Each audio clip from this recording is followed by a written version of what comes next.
Assalamualaikum warahmatullahi wabarakatuh. Alhamdulillahi rabbil alamin, wa bihi nasta'in, wal 'aqibatu lil muttaqin, wa la 'udwana illa 'alal zalimin. Wassalatu wassalamu ala rasulil amin wa ala alihi wa sahbihi ajma'in, amma ba'd. Sidang penuntun yang dirahmati Allah, khususnya ahli jamaah Masjid Mambau serta sekalian muslimin dan muslimat yang saya kasihi sekalian. Segala syukur kepada Allah Subhanahu wa taala kita panjatkan dengan peluang yang diberikan kepada kita semua untuk berpuasa dan menunaikan ibadat di dalam bulan Ramadan yang penuh dengan keberkatan ini. Apa yang kita tunaikan ini dalam bentuk puasanya, ibadat dan kebajikan adalah semata-mata kerana Allah Azza wa Jalla. Kalau tak, apa yang kita kerjakan itu umpama debu-debu yang berterbangan di sisi Allah. Sebagaimana firman Allah, وَقَدِمْنَا إِلَى مَا عَمِلُوا مِنْ عَمَلٍ فَجَعَلْنَاهُ هَبَاءً مَنْثُورًا.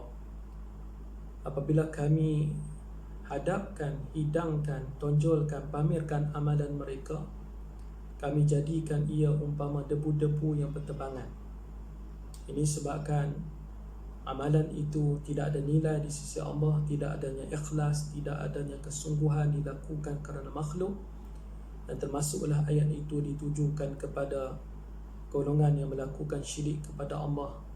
Biarpun dalam keadaan zahirnya sebagai Muslim, dia melakukan perkara syirik ataupun kufur, amalannya tertolak di sisi Allah Azza wa Jalla. Alhamdulillah, sama-sama kita ingin menghayati perjalanan puasa ini secara bersungguh-sungguh.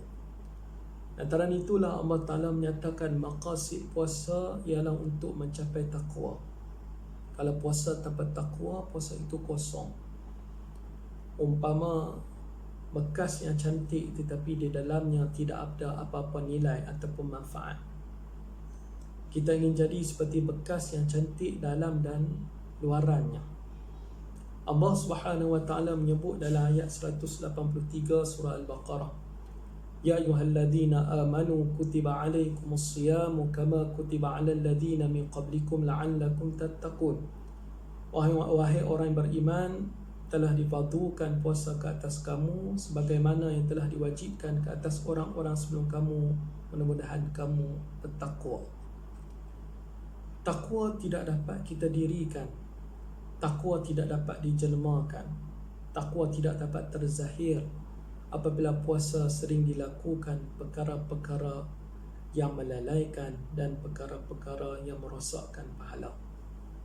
Sudah tentu dalam perkara ini alim ulama menyebut puasa yang berkualiti ialah menjaga diri daripada perkara-perkara yang dimakruhkan.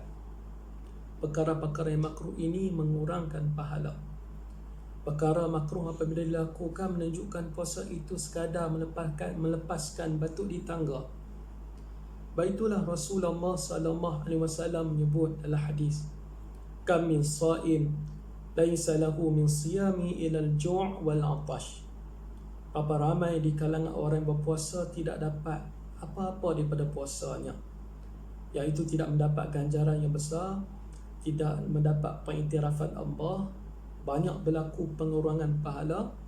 Sebab itu Rasulullah menyebut berapa ramai di kalangan berpuasa tidak mendapat apa-apa melainkan lapar dan dahaga. Antara perkara makruh ataupun perkara lalai yang patut kita jauhkan ialah seperti tidur yang banyak. Daripada pagi sampai ke maghrib asyik tidur. Solat entah ke mana, baca Al-Quran ke mana, sedekah jauh sekali.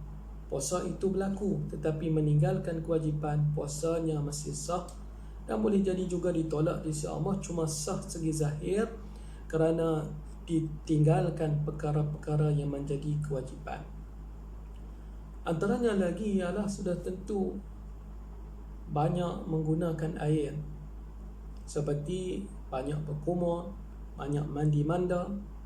Mandi manda itu tak salah, tetapi asyik mandi, asyik berkumur untuk mendapatkan natijah daripada air, mendapat segar daripada air, maka itu satu benda yang patut dijauhkan. Itu adalah perkara-perkara makruh. Antaranya lagi ialah mensia-siakan ibadat. Solat didirikan ketika berpuasa, tetapi tidak membaca Quran kerana dia malas. Dia katakan, kalau baca Quran lagi aku tambah letih, baik aku tak baca. Kalau aku sembahyang sunat, aku jadi lapar. Ini perkara yang makruh dengan sikap yang sedemikian. Jauh daripada itu, sidang pendengar dan penonton sekalian, ialah melakukan perkara kesilapan besar yang merosakkan terus ibadat puasa yang dilakukan, yang membatalkan puasa. Seperti bersahur lewat waktu, masih okey, masih baik.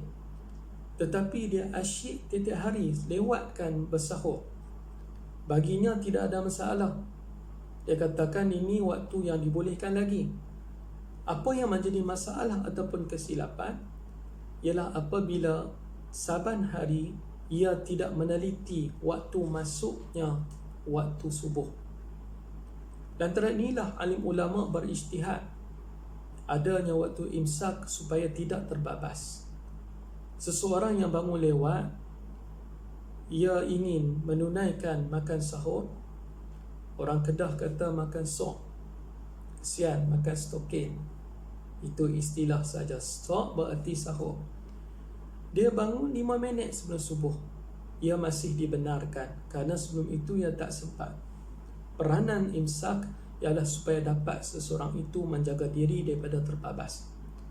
Dengan sikap seseorang itu, misalnya tiap hari dia begitu, dia tak endahkan waktu berkumandangnya azan, waktu bermulanya waktu subuh, maka puasa yang dilakukan itu tidak mendapati syarat kerana telah langgar peraturan daripada permulaan waktu berpuasa. Seterusnya ialah kesilapan yang ketara ialah berpuasa kerana tradisi. Kalau tak puasa, aku tak boleh berhari raya. Kalau aku tak puasa, nanti apa kata isteri, apa kata suami, apa kata jiran, apa kata orang kampung. Yang berpuasa langsung tidak teringat kerana Allah, amalannya boleh tertolak di sisi Allah.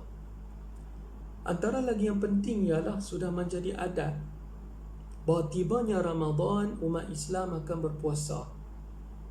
Perhatian ini adalah perhatian baik, tetapi awas, yang menjadi kesilapan yang ketara apabila ia langsung tidak berniat, tidak langsung terlintas dan sanubari ingin berpuasa, menyatakan apa yang ingin dilakukan itu puasa.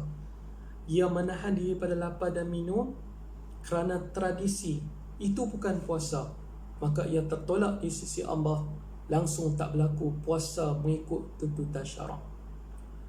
Dan juga antara disiplin yang penting ialah hubungan suami isteri. Ada beberapa kes yang telah dinyatakan kepada kita berlakunya terjebak suami dan isteri di waktu siang. Hal ini sangat serius dan membatalkan puasa, kerana bagi setengah orang puasa ialah tidak makan dan minum. Bagi hal ini, seseorang itu berkewajipan untuk berpuasa selama 2 bulan berturut-turut sebagai galang ganti pada hari yang berlaku kes demikian. Seandainya ia tidak mampu untuk berpuasa 2 bulan berturut-turut sebagai galang ganti pada satu hari yang berlaku sedemikian, maka ia adalah berkewajipan. Seandainya tidak mampu berpuasa 2 bulan berturut-turut, iaitu 60 hari, maka ia perlu membayar kafarah, memberi makan kepada 60 orang fakir miskin. Dan akhirnya, sidang penuntut sekalian, marilah kita menjaga segala perkara makruh, perkara lalai ketika berpuasa, dan lebih-lebih lagi perkara yang merosakkan terus puasa, agar puasa kita dapat memupuk ketakwaan kepada Allah Azza wa Jalla.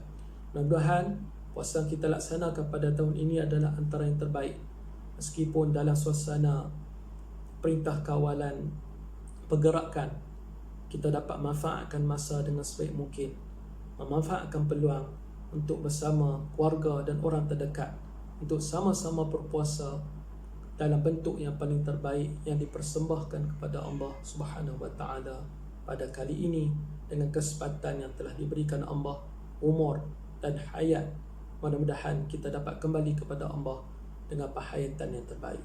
Aqulu qali hadza wa astaghfirullahal azim li wa lakum wa lisairil muslimin wal muslimat. Wassalamualaikum warahmatullahi